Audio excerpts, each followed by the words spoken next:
But what's up, demons and demons? Tis I, Traxy Demon Queen. Today I wanted to bring an update on Plague Creeper, but before we get into it, as always, toss a like and subscribe down below. Now, as you can see, we are back to our winning ways. We are back to first place. We have a nice little lead. We are running the Lightbearer comp with the double Lightbearer. Now, I didn't get to test Sinbad out as much as I wanted to, but it looks like Sinbad is actually better. I just had replaced the wrong hero and had them in the wrong spot. So, yeah, so, we'll go into the updated formation that I want to try out later. I'll use one try on it, but right now, this is the popular one. It did 8.3 here. It says 8.2. I don't know why there's a variance on the top one versus this, but whatever. So we'll go into it. We'll talk about the formation. Right, so Corrin's our main damage dealer. Rowan's an energy battery. Then you have Alsa Smokey as our support. Right, he's really good support. He's good on this fight.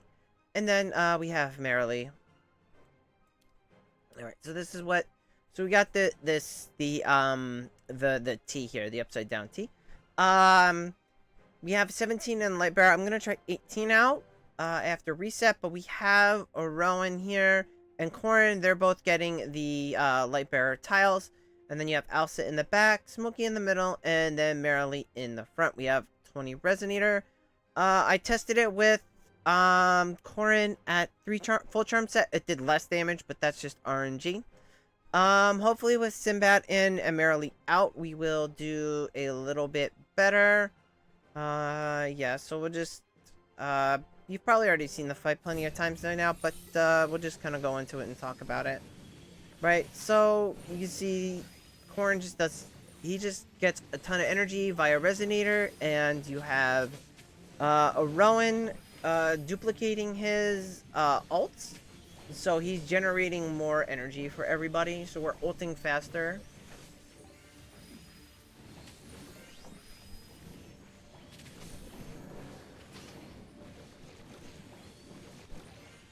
So as you can see, it's gonna pop off. It does a lot more damage than the Celestial Hypogeans. This one I've seen go as high as 9. Without Sinbad. With Sinbad, it goes for like a little over 9. But it does better. It does better than the Celestial Hypogeans. I think Celestial Hypogeans was capped at kind of around 7, I want to say. But double Lightbearer is definitely better. You can see here we already far surpassed. We still have like 20 seconds left, and we're already far past what we did with Celestial Hypogeans. Without the RNG. I'm a little disappointed that Celestial Hypogeans was a little lackluster on this fight. I thought it would be better.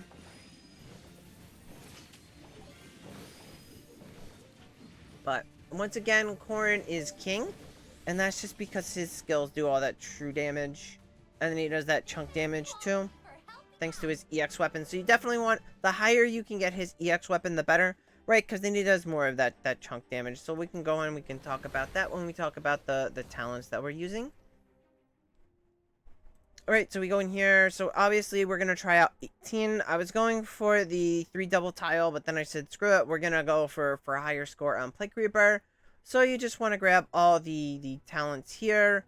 And then you just go down the left side. And then I just grab the defensive penetration one for the extra penetration for the ults.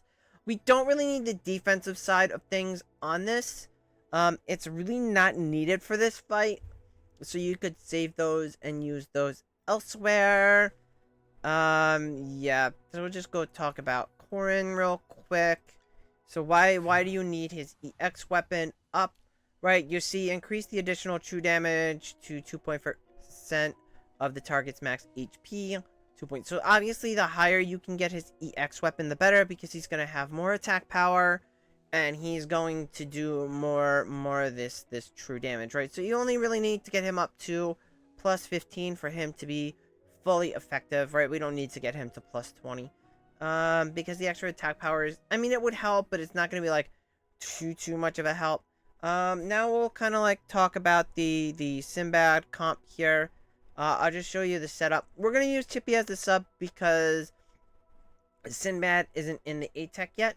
So what we have here is we're still running Resonator.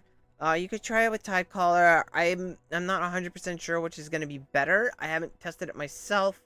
I'm just seeing it run with mostly Rezo, and it does a little bit more damage with Rezo. Just because you're getting Corrin, his Rezo bonus, and the haste bonus from Rezo is really nice. And you don't really need the HP from Tidecaller. So, what you're gonna do is where Chippy is, we're using him as a sub for Sinbad. So, right, so it's a slight change. So we're just kind of moving everybody up one, and then we're moving Sinbad into the back, right? So Smokey moves up one, Elsa moves up one, Sinbad moves in the back, and then you just have Corrin and Rowan. I've seen this do up to like 9-1 something. So this might be slightly better than the other Lightbearer version. We won't get to test it out until after reset because we're out of tries. That's a bad thing when you wanna test multiple things, right? And you have a new hero in the mix, and you're like, crap, I can't test that. So we obviously have him. He now has his set bonus where I didn't have it yesterday. He now, he has his plus 15 EX weapon. So obviously he's going to get the max reduction on their attack and increase their damage taken by the 15%, which is really, really nice. That's I think the big one is the 15%, which I had yesterday, but I guess the combination of you need the double debuffers with him and Elsa to make up for not running merrily. And that is it for this one. If you have any comments or questions, feel free to leave them below, and I will catch you later. Bye!